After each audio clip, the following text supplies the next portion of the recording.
Catherine Bernardo update. And dyan sa event ng Cream Silk, dyan sa SM Mall of Asia. And nabangan pa si Catherine dyan ng mga fans niya. Hey Metro, this is Catherine and I am the newest face of Cream Silk. Yan. Nakabang kay Catherine.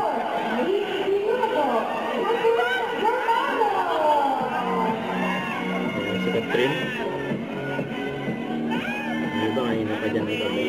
Okay pa lang si Catherine.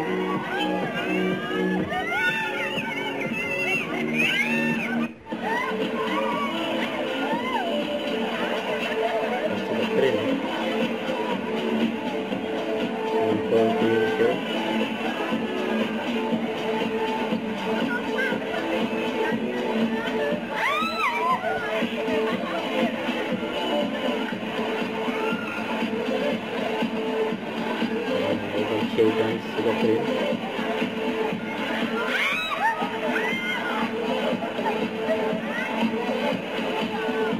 High five.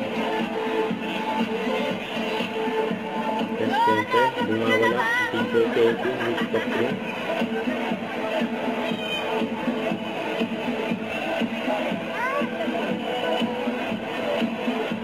Napunta na si Catherine dyan sa stage.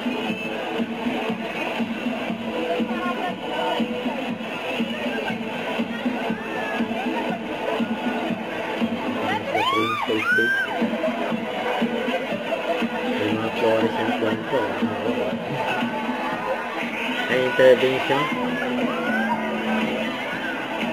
Ang sabi pa, MJ this is the Pilipo. collab that we didn't expect. I did not expect baka si James Benedicto.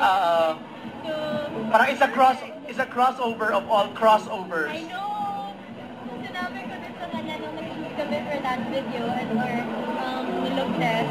Parang grabe mo so fun, diba? Na after ilang years, we're both from different love teams. Tapos now we're on back na rin. Tapos, walang achievement na talaga ngayon. Right. It's just exciting and it excites us even more na ang dami ng possibilities ngayon, whether from a different network or different love team before. You know, walang imposible.